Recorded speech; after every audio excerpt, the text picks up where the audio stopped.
¿Se escucha bien, Sí, hermanos? Sí, ¿no? Amén, sí, amén, Ya, amén. ya, muy bien. Vamos entonces a comenzar con nuestro repaso, ¿ya? Hace una semanita, más de una semana que no nos hemos reunido y así que algunas cosas siempre es bueno irlas repasando. A lo mejor usted ya lo tiene claro, pero yo quiero que todos, ¿no? Podamos siempre recordar lo que hasta aquí hemos avanzado, ¿ya? No es un examen, no, no se trata de eso, sino se trata de poder refrescar lo que ya estamos aprendiendo, ¿ya? Muy bien, lo primero que vimos entonces fue la condición original del hombre, ¿cierto? A ver, yo quisiera, por favor, siempre es bueno escucharlos también a ustedes. Yo quisiera que alguien me adelante, no, yo no lo voy a poner todavía, pero que me diga, ¿no? ¿Qué cosa aprendimos en esta primera parte? La condición original del hombre. ¿Qué cosa es lo que la Biblia nos enseña? A ver, ¿quién quiere decirnos? ¿Alguien se anima? La condición original del hombre. ¿Qué es lo primero que la Biblia nos dice? la comunión Ya, a ver, su nombre, hermana, ¿quién está? de ¿Quién Wendy. está? Hermana Wendy, Bueno, a ver, complete la idea, hermana, la comunión. ¿Qué cosa significa eso? A ver, o sea, tener la comunión ¿cuál es la con idea? Dios, tener comunión con Ya, Dios, Dios. ya, Dios nos creó entonces, ¿no es cierto? Ujú, Dios nos creó para tener comunión comunión con Él. con Él.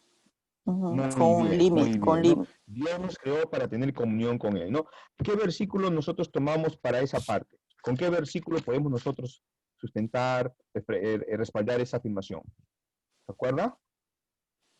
Hay un Génesis versículo, 1:27, Génesis donde 1:27, dice dice el que hermano.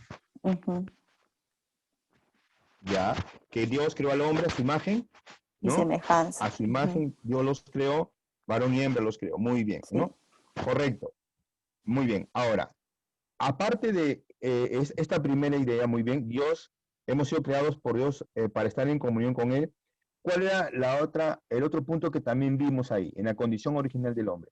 Dios los creó al hombre límites. para tener comunión. Muy bien. ¿Cómo se dice? Ujú, El hombre fue creado con límites, ¿no? límites. Muy bien. Ujú. ¿Qué versículo nos enseña esto? Génesis, 2:16. Génesis 2, 16, 17. Ya, muy bien. Ujú, Ya, entonces, ahí tenemos, ¿no? La primera, entonces, Dios nos creó para tener comunión con Él, Génesis 1, 27, ¿no? Pero también decimos que Dios creó al hombre con límites, ¿no? Génesis 2, 16, 17 dice, mandó Jehová Dios al hombre diciendo, de todo árbol del huerto podrás comer, mas del árbol de la ciencia del bien y del mal no comerás, porque el día que de él comieres ciertamente morirás, ¿no? Muy bien, esto para nosotros es fundamental, es básico, ¿no? Porque es lo que la Biblia nos comienza a enseñar desde el Génesis, ¿no es cierto? Y es lo que Dios, y no solamente porque la Biblia lo obliga, sino porque es lo que Dios desde el principio estableció, ¿no? Por un lado, su propósito era que tengamos comunión con Él, pero por otro lado, habían límites que debíamos nosotros cumplir, que debíamos respetar, ¿no es cierto? Ahora, ¿cómo fueron las cosas? ¿Cómo fueron en adelante las cosas? Nos lleva a ver el otro punto, ¿no? La condición actual del hombre. ¿Qué fue lo que pasó? ¿Qué sucedió, no? ¿Qué pasó con esa comunión y qué sucedió sobre todo con esos límites, ¿no? ¿Alguien puede decirnos? El hombre ¿Alguien puede? desobedeció a Dios y pecó. Muy bien. ¿Qué texto, hermana? ¿Con qué texto podemos apoyarnos? En Génesis 3. Génesis también. Muy bien, Génesis 3:6, correcto, ¿ya? Muy bien, ¿no? Entonces, el hombre pecó, el hombre desobedeció a Dios, no cumplió esos límites, ¿no? Los quebrantó. Génesis 3:6 dice, ¿no? Y vio la mujer que el árbol era bueno para comer y que era agradable a los ojos y árbol codiciable para alcanzar la sabiduría, y tomó de su fruto y comió, y dio también a su marido, el cual comió así como ella, ¿no? Muy bien. ¿Qué trajo como consecuencia entonces el pecado? ¿No? El hecho de la separación, ¿no? Quedamos separados de Dios. Y ahí veíamos en Romanos 5:12, ¿no? Por lo tanto, como el pecado entró en el mundo por un hombre y por el pecado la muerte, así la muerte pasó a todos los hombres por cuanto todos pecaron. ¿Verdad? Muy bien. Hasta ahí habíamos visto entonces esta segunda parte, ¿no? El tercer punto, estamos repasando todavía, ¿no? ¿Ya? El hombre ahí está, ¿no? Faltaba. El tercer punto, la condición personal. Ya no hablamos ya no hablamos solamente, ¿no?, de la condición actual del hombre, cualquiera que sea, sino que hablamos de la condición de cada uno de nosotros. ¿Cuál es la condición actual del hombre, ¿no? Sobre todo el hombre que no tiene a Cristo en su vida, ¿ya? Y ahí veíamos primero este mismo cuadro, ¿no?, el mismo esquemita, pero ahí decíamos en primer lugar, según Romanos 3:23, todos hemos pecado, ¿no? Por cuanto todos pecaron, están destituidos de la gloria de Dios. Y sabemos que no a todas las personas les cae bien cuando uno les dice esto. No todas las personas lo aceptan, ¿no? Pero es lo que la Biblia nos enseña y es lo que tenemos nosotros que aprender, ¿no? Y es lo que todos deben entender, ¿no? Todos hemos pecado y estamos destituidos de la gloria de Dios, ¿no? Bueno, eso es cierto para que lo podamos hacer saber, ¿no? Aunque a las personas no les guste, pero tenemos que hacerlo saber. Todos somos pecadores, todos hemos pecado contra Dios, ¿no? Muy bien. El segundo punto nos dice como consecuencia de que todos hemos pecado, todos debemos morir, ¿no? Romanos 6:23 dice, porque la paga del pecado es muerte, ¿no? Ese es el resultado final, ¿no?, del pecado en nosotros. Todos hemos pecado, todos hemos de morir, ¿no? Por el pecado, entonces el hombre tiene que morir. ¿Qué más? Todos seremos juzgados.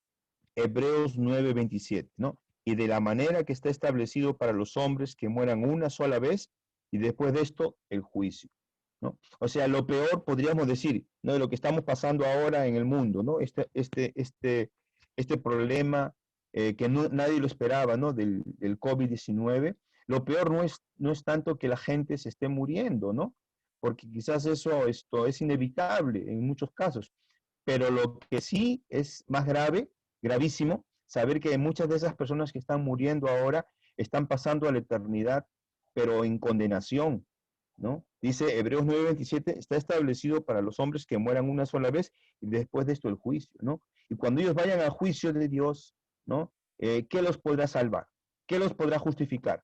Si nunca han conocido, o peor, si han rechazado a Jesucristo, ¿no? Pero lo que sí es un hecho es que todos vamos a ser juzgados. Algunos no tendrán ninguna oportunidad, no tendrán ninguna esperanza, ¿no? Otros la tendremos, pero solamente ¿por qué? Porque hemos creído en Jesús. Él es el que nos justifica, ¿no? Él es el que nos perdona, Él es el que nos salva. Y esa es la urgencia del Evangelio, ¿no? Que la gente conozca, ¿no?, la verdad, ¿no?, de lo que Cristo vino a darnos, lo que Cristo vino a ofrecernos, ¿no?, la salvación y la vida eterna. Y en cuarto lugar, ¿no?, sin Cristo, ¿no?, lo único que nos espera es el infierno, ¿no? Apocalipsis 20:15 dice, y el que no se halló inscrito en el libro de la vida fue lanzado al lago de fuego, ¿no? Y es la muerte eterna. Bueno, hasta ahí nosotros habíamos llegado, la última semana que tuvimos, hasta ahí habíamos llegado, y veíamos entonces que el panorama se presenta pues bastante, digamos, sombrío, oscuro, ¿no? Como que, ¿qué opción hay? ¿Qué esperanza realmente hay para el hombre? Bueno, sí la hay, sabemos que la hay, ¿no? Pero tenemos que decir todo esto primero, porque es verdad, la Biblia no lo oculta, la Biblia no lo disimula, sino la Biblia lo declara abiertamente, y ahí tenemos algunos de los versículos que nos pueden servir para mostrar esto, ¿verdad? Muy bien, vamos ahora sí al cuarto punto, ¿no? Esta viene a ser la cuarta parte, ¿no?, de nuestra lección, ¿no?, que vendría a ser ahora la decisión personal del hombre, ¿ya? La decisión personal del hombre, ¿no? De la misma manera como hay una condición personal, ¿ya? Ahora tenemos que hablar de una decisión personal, ¿no? Y eso es también para todos. Toda persona tiene la oportunidad de tomar esa decisión, ¿no es cierto? Claro, si se equivoca en tomar la decisión, bueno, ya sabemos lo que le espera, ¿no? Y no quisiéramos que nadie se equivoque. Son dos opciones solamente, ¿no? O aceptamos lo que el Señor nos ofrece, la salvación y la vida eterna, o si decidimos rechazarla, entonces tomaremos el otro rumbo y ya sabemos a dónde nos va a llevar, ¿no? Por eso que he mostrado ese camino que nos lleva a una bifurcación, ¿no? Ahí tenemos que tomar una decisión. ¿Por qué camino debemos irnos? ¿Por el camino de la derecha o por el camino de la izquierda? ¿No? Uno de esos caminos nos lleva a la vida, el otro camino nos lleva a la muerte. ¿Ya? Entonces, eso es lo que queremos ver el día de hoy, hermanos. ¿Está claro hasta aquí todo, por favor? ¿Hay alguna pregunta? Está bien, ¿no? ¿Aló? Todo claro, pastor. Amén, Ya, amén. hermano. Todo Muy claro, bien, profesor, gracias. todo claro. Ya, hermano. Muy bien, gracias. Ya, vamos a seguir entonces. Muy bien, gracias. Dice, en primer lugar, ¿no? Hay una provisión para el hombre pecador, ¿no? Y ahí está, hermanos, la esperanza, ¿no? La luz que significa el Evangelio de Jesucristo que tenemos nosotros, por eso que llevar a las personas, ¿no?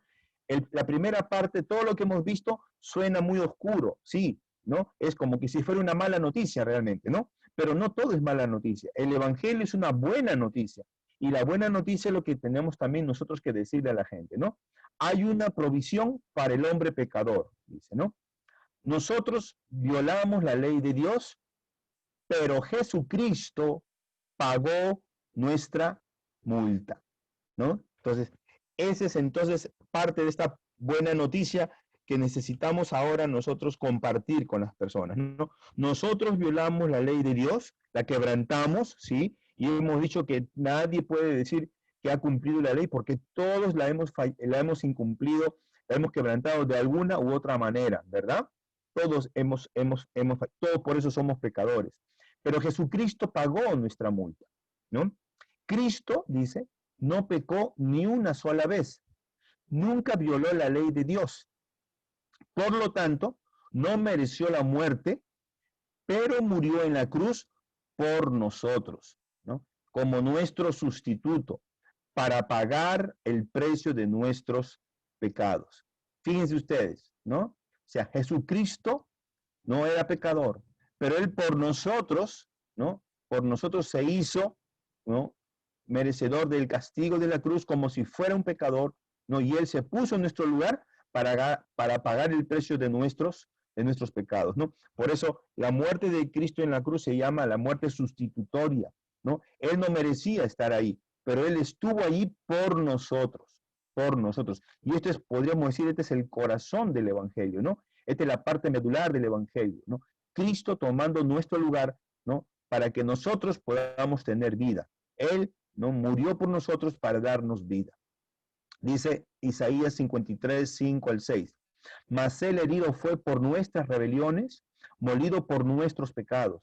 El castigo de nuestra paz fue sobre él, y por su llaga fuimos nosotros curados.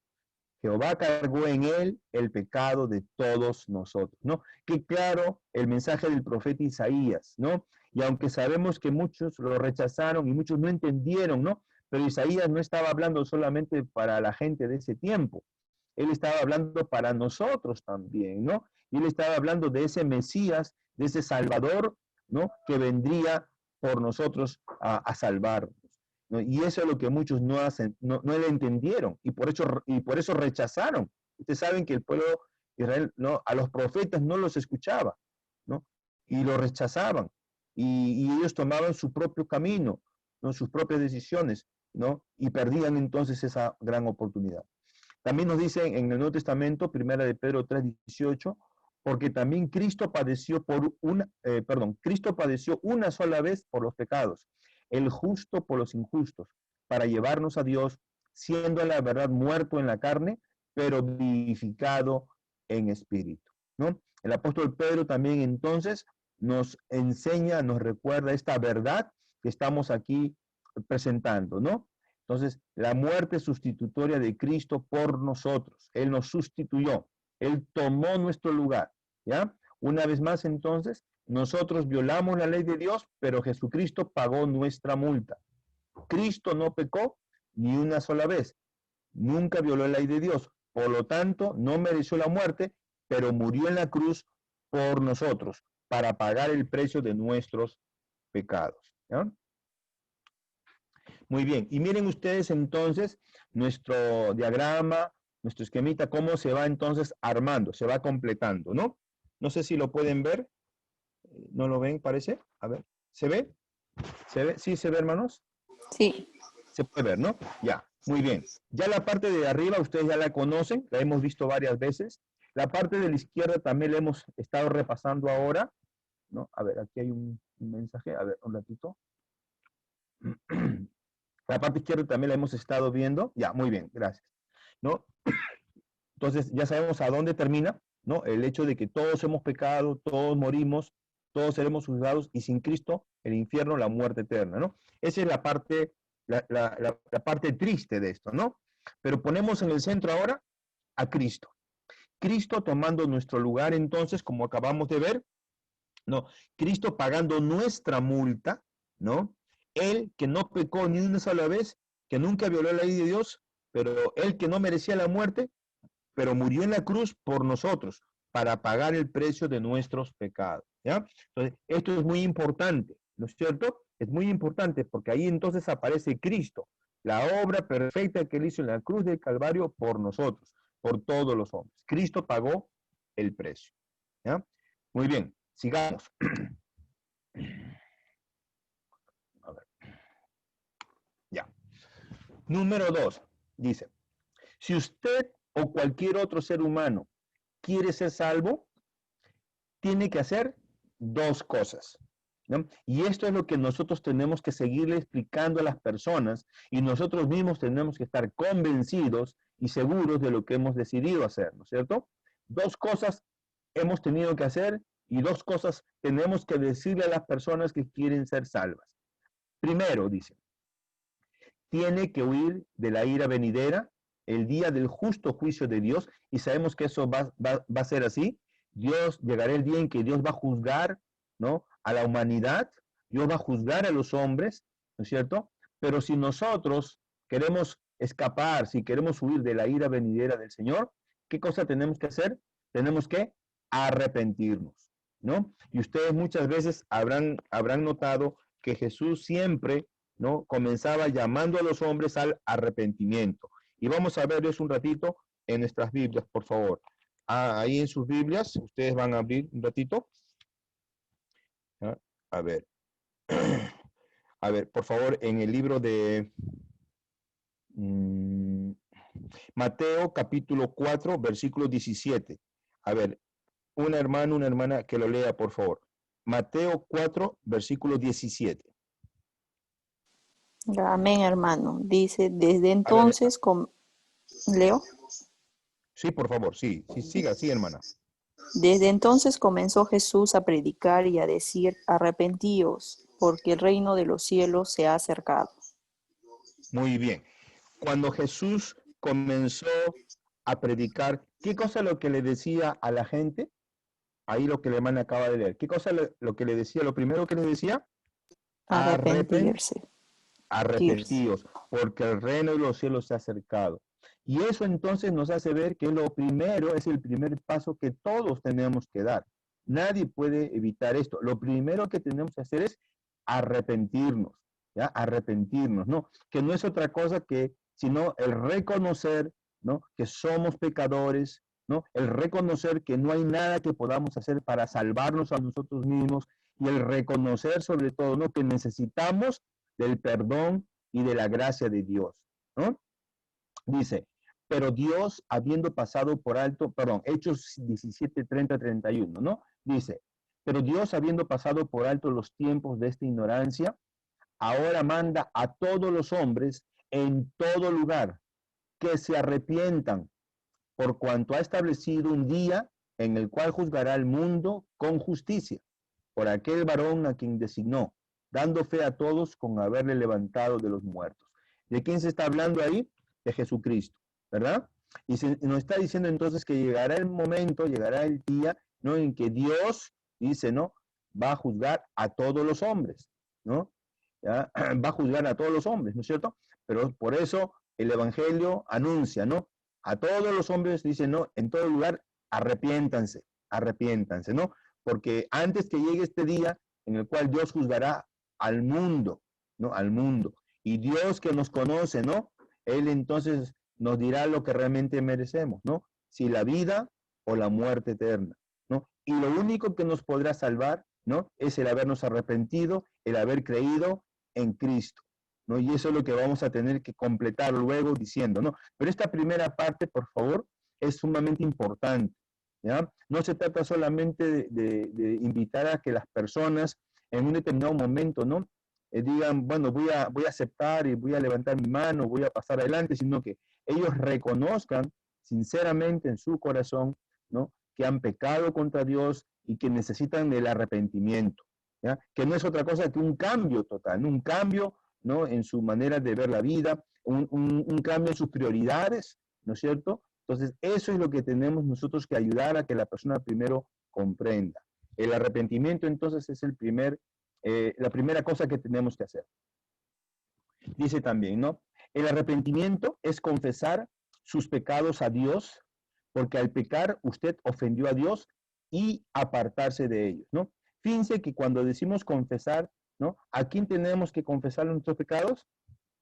A Dios, ¿no? No se trata de confesar a otra persona, sea pastor o sacerdote, no, ellos no podrían hacer nada, ¿no es cierto? Ellos también necesitarían confesar sus propios pecados, ellos necesitarían también el perdón de Dios, ¿no es cierto?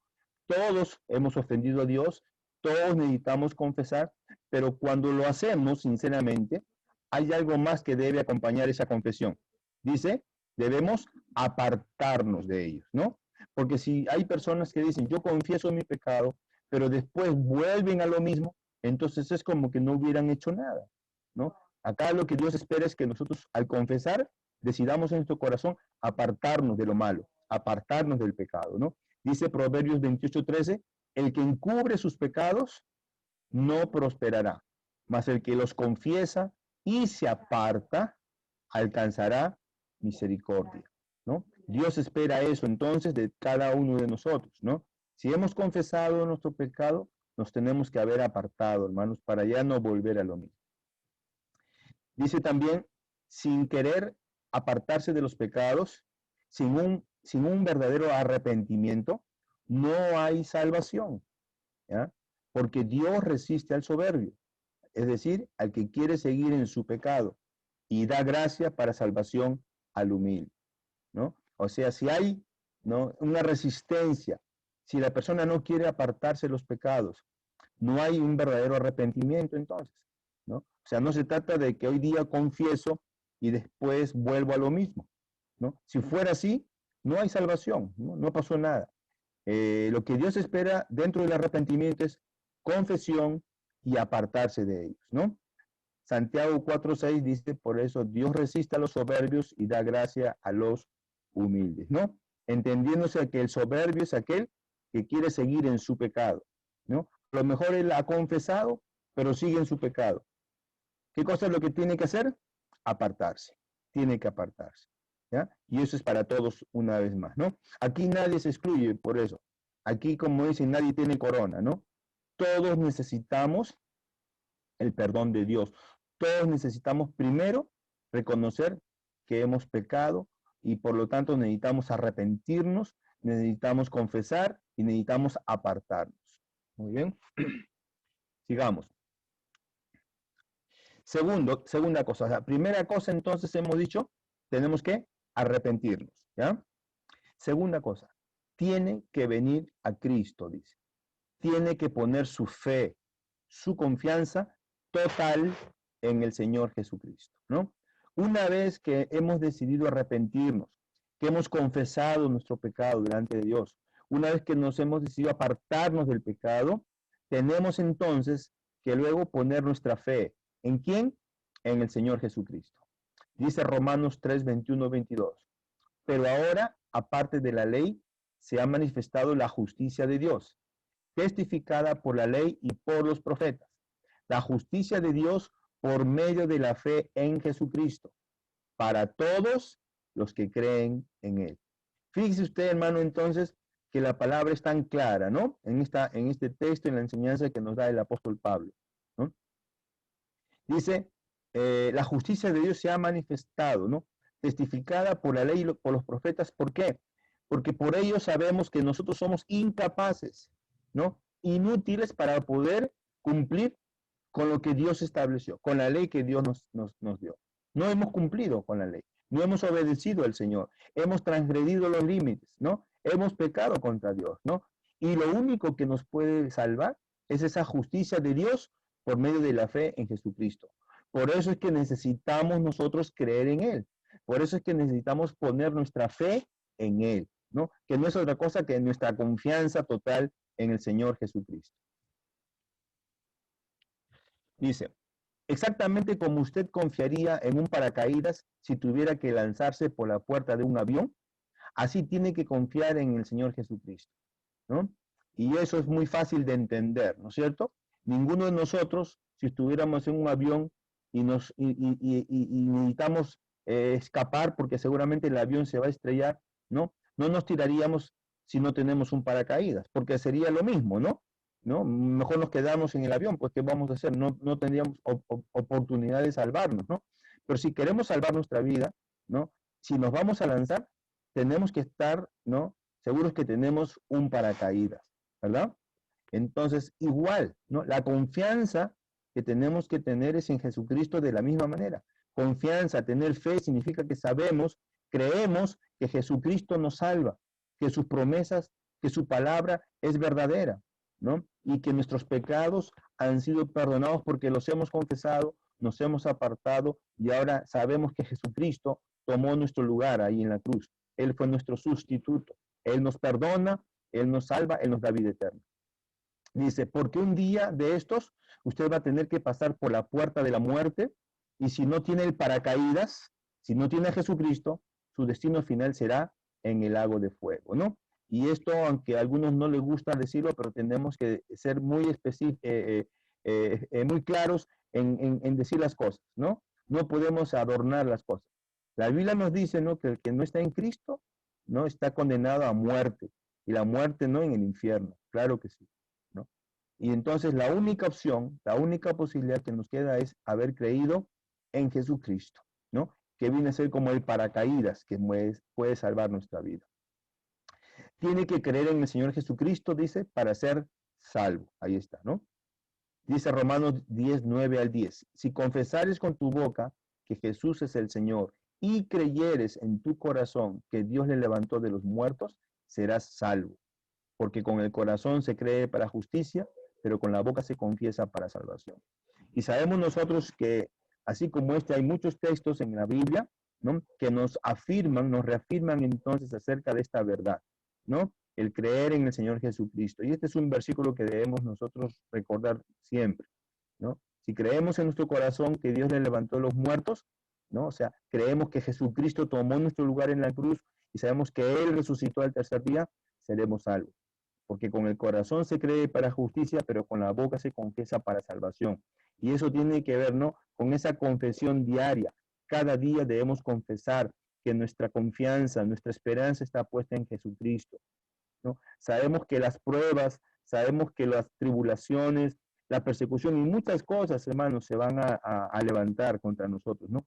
Pero nada nos debe separar de nuestra confianza, ¿no? Puesta en el Señor, ¿no? Acordémonos siempre de lo que nos dice el apóstol Pablo en el capítulo 8 de Romanos. Vamos a ver ahí, por favor, un ratito. Capítulo 8 de Romanos, ¿ya? Capítulo 8 de Romanos. A ver, otra persona, por favor. Otro hermano, otra hermana. Capítulo 8 de Romanos, versículo, a ver, desde el versículo 35, ¿ya? Podemos leer desde el 33, ¿ya? Desde el 33 hasta el versículo 39, por favor. A ver, que alguien nos ayude leyendo, por favor, esos versículos, ¿ya? Romanos 8, 33 al 39.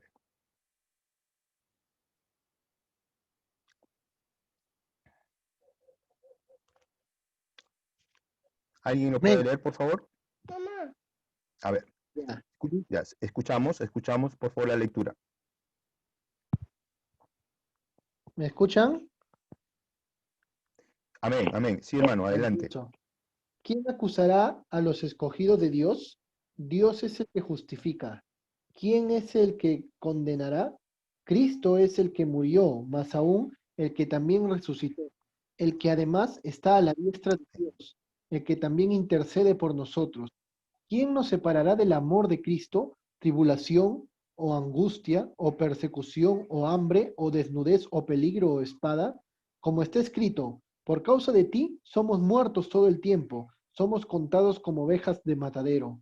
Antes, en todas estas cosas somos más que vencedores por medio de aquel que nos amó, por lo cual estoy seguro de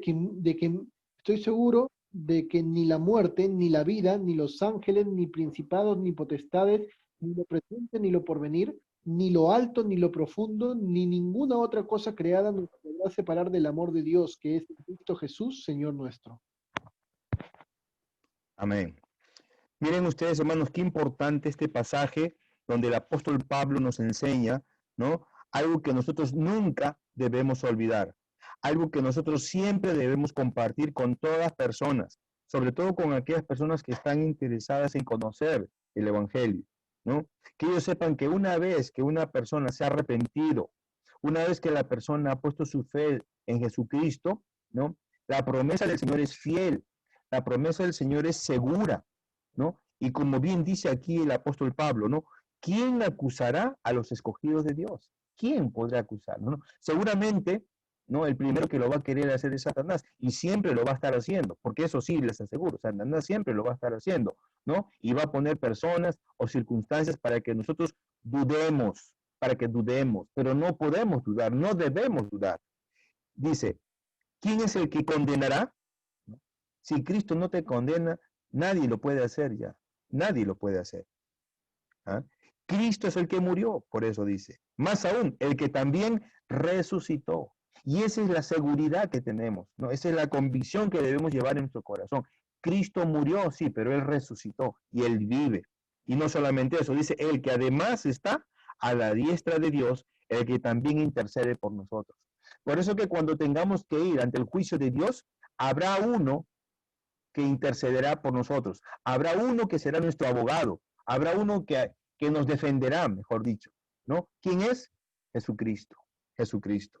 Por eso Pablo, con toda convicción, dice luego, ¿no? Sigue preguntando, 35, ¿quién nos separará del amor de Cristo? ¿Habrá tribulación que nos pueda separar de Cristo? ¿Alguna angustia? ¿No es cierto? Y eso es lo que estamos pasando de alguna manera nosotros con esta prueba de la enfermedad del COVID-19.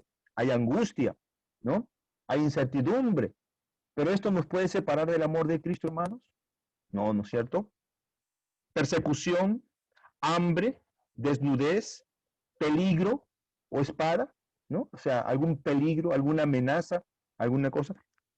Dice más abajo, en 37, Pablo dice, antes, en todas estas cosas somos más que vencedores por medio de aquel que nos amó, ¿no? O sea, cuando él habla de que somos más que vencedores, ya no tenemos que pensar en que tenemos que ganar o que tenemos nosotros que hacer algo. Ya se hizo todo lo que era necesario. Ya está consumado, está completo todo. La obra de Cristo en la cruz fue perfecta. No hay nada que tengamos nosotros ya que preocuparnos. Es como, debemos vernos como lo vemos a Cristo acá. Dice en el 34, el que además está a la diestra de Dios, el que también intercede por nosotros, ¿no es cierto? Si Cristo está a la diestra de Dios, nosotros debemos vernos también en ese mismo lugar con Él. Ahí estamos, a la diestra de Dios también, ¿no? Claro, ahora no estamos ahí, estamos aquí todavía, ¿no? Pero debemos vernos por la fe como que estuviéramos ahí con Cristo ya. Porque llegará el día en que reinaremos juntamente con Él. Por eso dice acá, ¿no? Somos más que vencedores, ¿no? Si ya somos más que vencedores, ya tenemos el premio. Ya no tenemos que luchar ni hacer nada para ganar. Ya ganamos, ya ganamos. ¿Y qué hace el ganador? ¿El ganador qué? ¿No? Disfruta, ¿no? Del triunfo, ¿no? Disfruta del triunfo, ¿ya? Por medio de aquel que nos amó. Somos vencedores, ¿por qué? Por Cristo. Por eso dice, estoy seguro, por lo cual estoy seguro de que ni la muerte, ¿no? O sea, si morimos, eso no nos va a privar del galardón, del premio, de la vida eterna que ya tenemos en Cristo. La muerte no nos va a quitar, ¿no? Y si nos tocara morir hoy día, hermanos, debemos estar seguros, ¿no? De que vamos a estar con el Señor en la eternidad. Que nada ni nadie nos puede quitar lo que ya es nuestro. Ni la muerte, dice, ni la vida, ni ángeles, ni principados, ni potestades, ni lo presente ni lo porvenir. O sea, como que Pablo se imaginaba cuántas cosas podrán venir, suceder, ¿no? Guerras, pobreza, angustia, persecución, cuántas cosas, ¿no? Y nosotros ahora estamos viviendo tantas cosas. Pues todo eso, hermanos, y lo que pueda venir, ¿no? No nos podrá separar, dice, y dice, ni lo alto, ni lo profundo, ni ninguna otra cosa creada nos podrá separar del amor de Dios. No hay nada ni nadie que nos pueda separar del amor de Dios. Y eso debe quedar muy claro y muy grabado en nuestros corazones. Y nunca dejemos que ninguna circunstancia, ni el enemigo, ni nadie nos pueda venir a hacer dudar. No debemos dudar. Creamos en la palabra, creamos en el Señor, ¿no? Pongamos nuestra confianza en Él, ¿no? Él lo hizo todo por nosotros, ¿ya?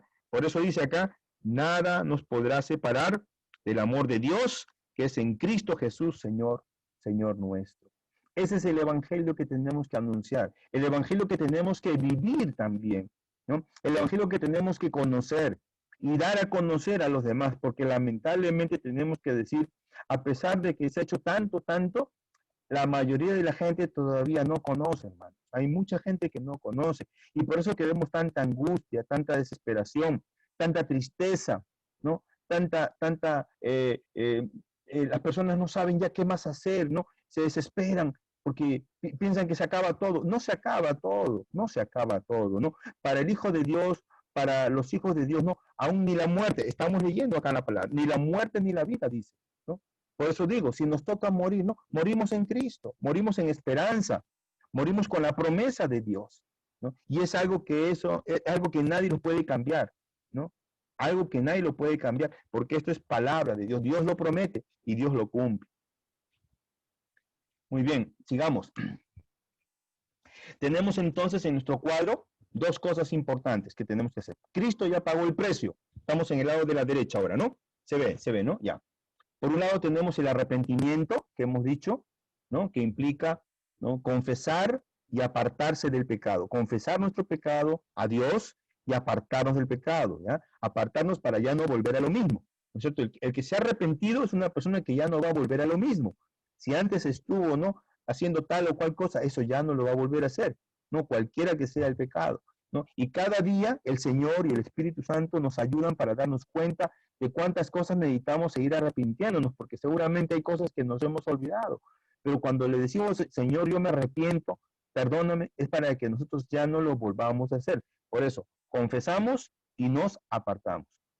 Y número 2, tenemos que creer en Jesucristo, ¿no? Jesucristo, porque Él es el único que nos salva y el único, ¿no?, que nos va a llevar a la vida eterna. A través de Él llegamos al Padre. Dice Jesús, yo soy el camino, la verdad y la vida. Nadie viene al Padre sino por mí, ¿no? Aquí no se trata de religión, no se trata, no, de doctrina, se trata de una persona. ¿Quién? Jesucristo. Él es el autor y consumador de nuestra fe. Muy bien, vamos completando ya nuestro cuadro, como podrán ver, ¿no? Pero todavía falta, todavía hay espacio. ¿Qué más faltará acá? Si nos hemos arrepentido, si hemos creído en Jesucristo, ¿qué más nos faltará hacer para poder completar este cuadro? ¿Qué otra cosa tenemos que ver? Sigamos. Número 3. Dice, la salvación es por la gracia de Dios, por medio de la fe, no por ninguna obra. Esto también es muy importante que lo resaltemos, hermanos. No hay nada que se pueda hacer, no hay nada que se haya hecho, ¿no?, para que nosotros merezcamos la salvación. La salvación es por la gracia de Dios, ¿no? Por medio de la fe, no por ninguna obra. Y aquí hay un versículo muy importante y a mí me gustaría que ustedes lo tengan siempre presente, si pueden memorizarlo mejor. Efesios 2, 8 y 9. Miren lo que nos dice el apóstol Pablo acá. Porque por gracia sois salvos por medio de la fe, y esto no de vosotros, pues es don de Dios, no por obras, para que nadie se gloríe, ¿no? Y este es un problema también para muchas personas que terminan siendo religiosas. Digo religiosas porque ellos piensan que por lo que están haciendo merecen el perdón y la salvación. Ellos piensan que por lo que han hecho o por lo que son, y eso no nos salva, no salva a nadie. Lo estamos leyendo en la palabra, ¿no? ¿Ya? Dice, no por obras. No por obras implica algo que nosotros podamos hacer, algo que pensamos que podemos hacer, ¿no? No es así. ¿Para qué dice? Para que nadie se gloríe. Porque lamentablemente sí, pues muchos se engañan porque a veces no nos damos cuenta de esto, pero en el fondo de nuestro corazón puede todavía quedar ese rezago del pecado, ¿no? Algo que no hemos confesado, algo de lo que no nos hemos apartado. Y esto es el problema del orgullo, el problema de la vanagloria. Pensar que nosotros somos buenos, pensar que somos mejores que otros. Nadie es mejor que otro, ¿no? Nadie puede decir que es bueno, porque no somos buenos. Somos pecadores, lo hemos dicho desde un principio. Entonces, lo que sí nos queda es confesar lo que somos, ¿no? Lo que sí nos queda es apartarnos del pecado y lo que nos queda es poner nuestra fe en Jesucristo, ¿no? Por eso bien claro dice acá, ¿no? Por medio de la fe. Somos salvos por medio de la fe, ¿no? Y esto no de vosotros, pues es don de Dios, es un regalo de Dios, no por obras para que nadie se gloríe. Dice, si uno trata de pagar su propia multa con sus buenas obras, solo está aumentando la deuda que tendrá que pagar en el lago de fuego. Luego, porque Dios es un juez justo y no recibirá ningún soborno de nadie, ¿no? ¿No se dan cuenta ustedes que entre los hombres hay esa idea, ¿no? En algunos casos, ¿no? En un asunto judicial, ¿no? Hay jueces que se venden, ¿no?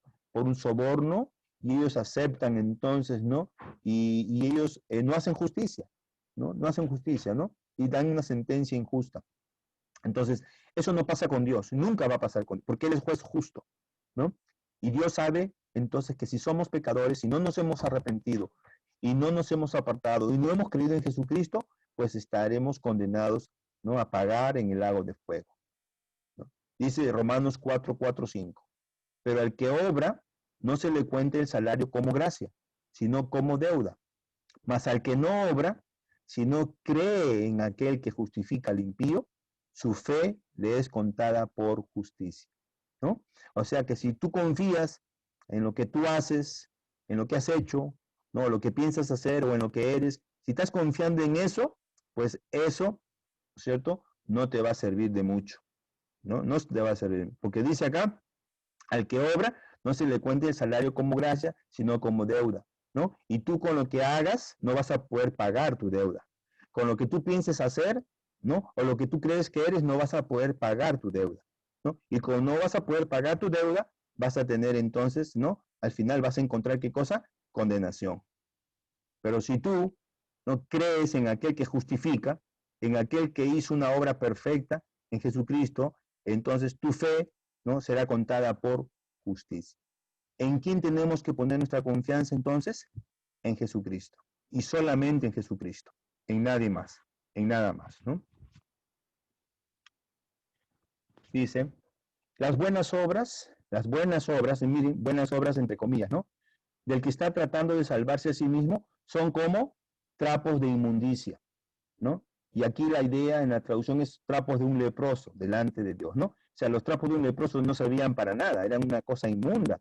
Nadie los podía tocar, ni siquiera, ¿no? Esos trapos había que quemarlos, ¿no? Había que quemarlos porque estaban llenos, pues, del germen, de la enfermedad esta, ¿no? Entonces, el Señor compara, miren, ¿no? Él hace una comparación, ¿no? De esos trapos de inmundicia con las buenas obras que nosotros podamos pretender, ¿no? Ofrecer. ¿Ya? Isaías 64:6 dice, si bien todos nosotros somos como suciedad y todas nuestras justicias como trapo de inmundicia, y caímos todos nosotros como la hoja y nuestras maldades nos llevaron como viento, ¿no? O sea, de ninguna manera, pues, nuestra justicia, nuestras obras, por buenas que sean, ¿no es cierto?, por bien intencionadas que sean, ¿no?, servirán para algo, no servirán para nada, absolutamente para nada, ¿no? Al menos no para poder satisfacer la justicia de Dios, ¿no? La justicia de Dios solamente quedó satisfecha con la obra de Cristo en la cruz. Y es en Él en que tenemos que creer, es en Él en que tenemos que confiar.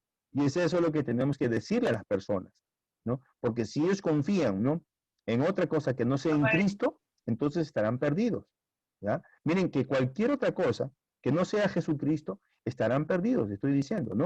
Solo en Jesucristo tienen que poner su confianza, ¿ya? Porque por gracia somos salvos por medio de la fe, ¿no? No por obras para que nadie se gloríe. Muy bien, vamos completando ya entonces nuestro cuadro, ¿no? Tenemos entonces primero el arrepentimiento, que incluye, ¿no?, la confesión y el apartarse del pecado. Número 2, creer en Jesucristo. Y acabamos de decir entonces que tenemos también, ¿no?, que entender que la salvación es por gracia, ¿no? Y no es por obras. La salvación no es por obras, ¿no? Dos cosas muy importantes entonces para no caer en la religiosidad, para no caer en una falsa piedad pensando que por los sacrificios que hagamos, no, Dios nos va a perdonar. ¿Se han dado cuenta que hay mucha gente que piensa así, hermanos, y vive de esa manera?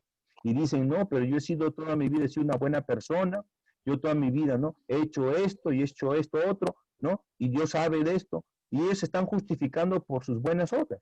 Y creen que por sus buenas obras Dios los va a perdonar, ¿no? Y merecen la salvación. ¿Y qué cosa hemos leído en la palabra? ¿Qué nos dice el profeta Isaías? Que nuestras buenas obras son comparadas con ¿qué? Con trapos de inmundicia, ¿no? En otras palabras, no valen nada. No valen nada. ¿Por qué? Dice, ¿no? Porque dice Efesios, no por obras para que nadie se gloríe. Porque muchas personas pensarán que por lo que han hecho, ¿no?, o lo que ellos han hecho es mejor que lo que Cristo hizo en la cruz. ¿Habrá algo que el hombre pueda hacer que sea mejor que lo que Cristo hizo? El sacrificio de Cristo, ¿no?, fue único. Por eso digo, fue perfecto. Lo que él hizo en la cruz fue perfecto, definitivo, ¿no? Consumado quedó todo. Ya no hay sacrificio que se pueda hacer. No hay nada. Cristo lo hizo todo por nosotros. Por eso tenemos que proclamar la salvación en Jesucristo. Vamos a la parte final. La seguridad de la vida eterna. Este es el cuarto punto. Y aquí vamos a ir concluyendo esta primera lección.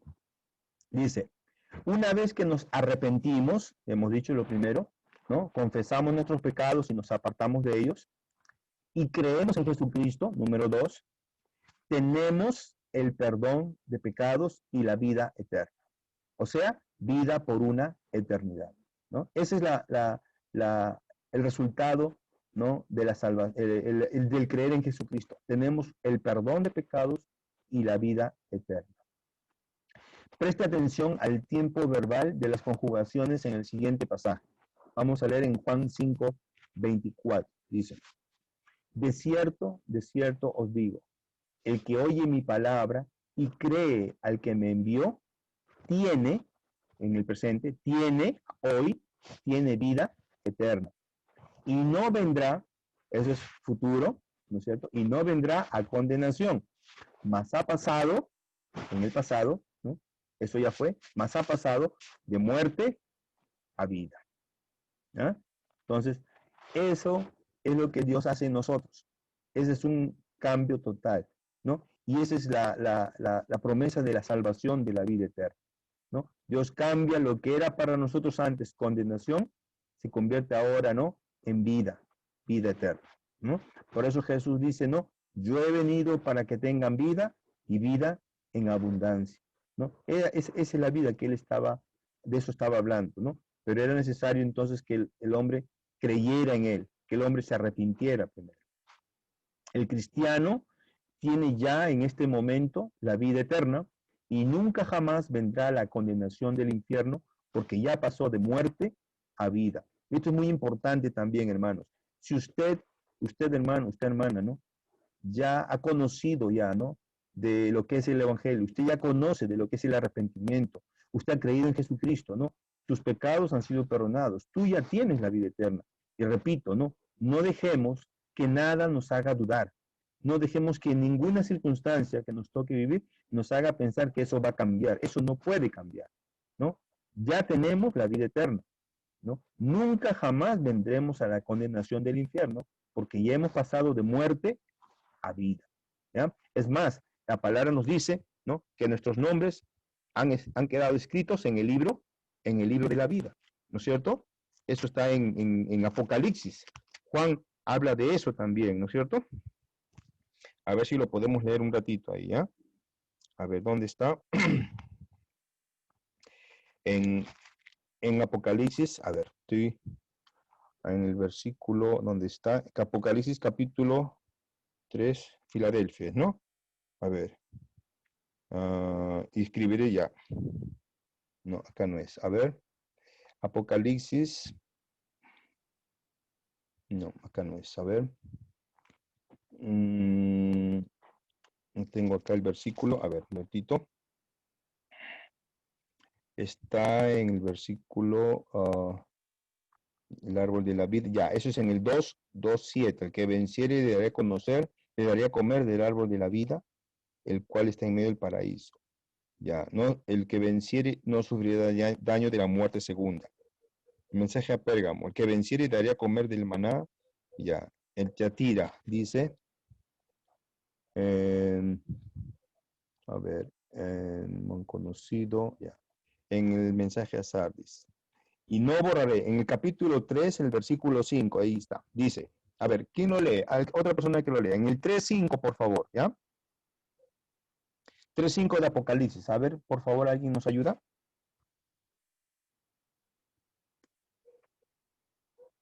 3:5 de Apocalipsis, hermanos.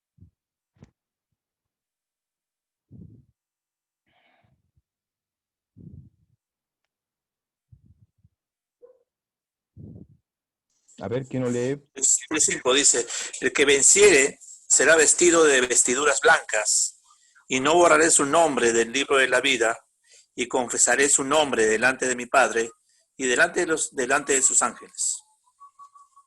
Muy bien. Dice ahí, ¿no? No borraré su nombre del libro de la vida, ¿no? ¿No? Hay quienes piensan, ¿no? Que si un día Dios puso nuestro nombre en el libro de la vida, puede haber en otro momento, ¿no? Que Dios lo borre. Si el Señor está diciendo que no va a borrar, ¿no? No va a borrar nuestro nombre del libro de la vida. Porque justamente, ¿no? Para que nuestro nombre esté escrito en el libro de la vida es porque nosotros hemos creído en Cristo. No estamos creyendo en nosotros, no confiamos en nosotros, confiamos en Cristo, en la promesa de salvación, de vida eterna, en la promesa de perdón. Entonces, esta promesa para nosotros es segura, ¿no? Y nuestra salvación es segura por eso. Y nada ni nadie nos debe hacer dudar, repito, porque no faltará ocasión en que algo nos quiera sorprender y nos haga pensar de que eso no es verdad. Y no es así. Es todo lo contrario, ¿no? Hemos creído en el Señor, hemos confiado en Él, en su palabra. Entonces, como Él mismo nos dice, no borraré su nombre del libro de la vida. Tu nombre quedará escrito en el libro de la vida, hermanos, para la eternidad, ¿no? Porque has pasado de muerte a vida. ¿Y por qué? Porque he confiado en Jesús, ¿no? No por mis méritos, sino por los méritos de Cristo, ¿ya? Por eso el Señor también nos dice, ¿no? El que cree en mí, aunque esté muerto, vivirá, ¿verdad? Es promesa del Señor también. Jamás volveremos a estar muertos en nuestros pecados, porque ya tenemos el perdón de todos nuestros pecados, los pasados, los presentes y los futuros. Dice Colosenses 2:13, y a vosotros, estando muertos en pecados y en la incircuncisión de vuestra carne, os dio vida juntamente con él, perdonándoos todos los pecados. Promesa del Señor también, ¿no? Nos dio vida juntamente con él, perdonándoos todos los pecados. Si los cristianos del tiempo de Pablo, si los cristianos del primer siglo y de todos los tiempos han creído, han confiado en esta palabra, ¿por qué nosotros no vamos a seguir confiando en esta palabra? ¿No? De eso se trata el Evangelio, hermanos, ¿no? De que creamos en lo que Dios nos dice, que le creamos al Señor, que no le creamos, ¿no? A lo que otros dicen, que no creamos lo que nosotros pensamos, sino que creamos lo que Dios nos está diciendo, ¿no? Y que confiemos siempre en esa promesa. Muy bien, estamos entonces completando nuestro cuadro acá, ¿no?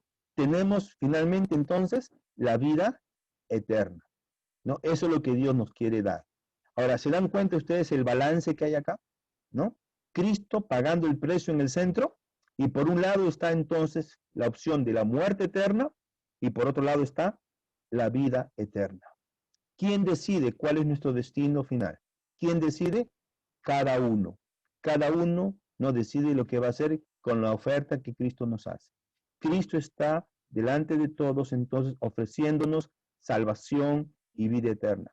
Lo único que nos toca hacer es creer en Él, ¿no? Nosotros y también a quienes les tengamos que decir, a quienes tengamos que compartirle la palabra del Evangelio. Muy bien. Por último, decimos, en Cristo hemos vuelto al principio, creados para comunión con nuestro Creador. ¿Se acuerdan? Cuando hicimos el repaso, ¿no? Dios nos creó para tener comunión con Él. Bueno, nacidos de nuevo ahora por el Espíritu como hijos de Dios, ¿no? Entonces hemos vuelto al principio, ¿no? Creados para comunión con nuestro Creador. Eso fue al principio. Hemos vuelto, ¿por qué? ¿Por medio de qué? Por medio del nuevo nacimiento. Mas a todos los que le recibieron, a los que creen en su nombre, les dio potestad de ser hechos hijos de Dios. Juan 1:12.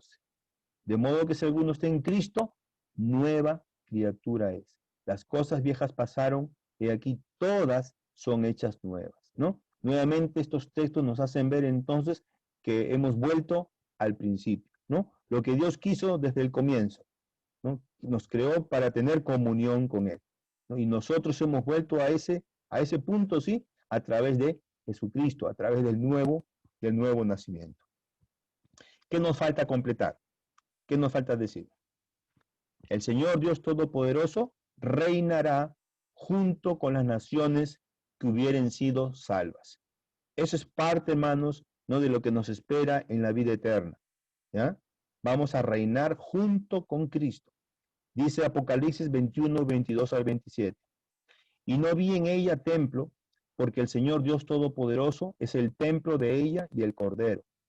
La ciudad no tiene necesidad de sol ni de luna que brillen en ella, porque la gloria de Dios la ilumina, y el Cordero es su lumbrera.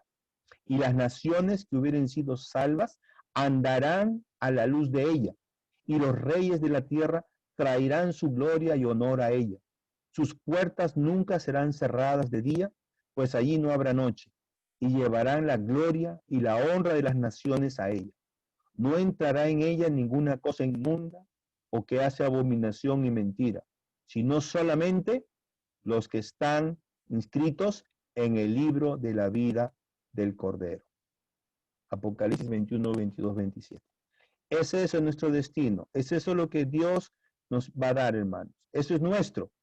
Todo esto es nuestro y no debemos perder. Nadie nos puede hacer perder esto. Lo que ya es nuestro, ¿no? Y debemos nosotros tener esa convicción y compartir esta verdad de Dios con cada persona, para que nada los desanime, para que nada los aflija, para que nada los haga perder de algo que Dios preparó para todos, porque esto no es para algunos, esto es para todos, pero ellos tienen que conocer.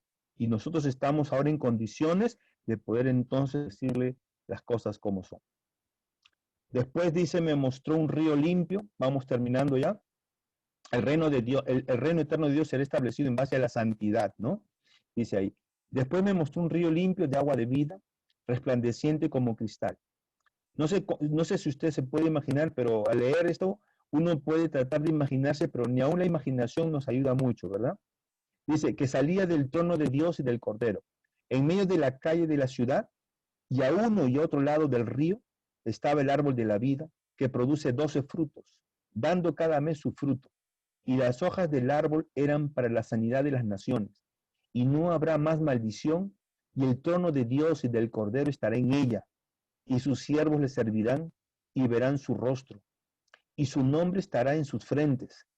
No habrá allí más noche, y no tienen necesidad de luz de lámpara ni de luz del sol, porque Dios el Señor los iluminará, y reinarán por los siglos de los siglos. Qué tremendo es todo esto realmente, y nosotros no logramos, como repito, no logramos imaginar cómo va a ser, ¿cierto?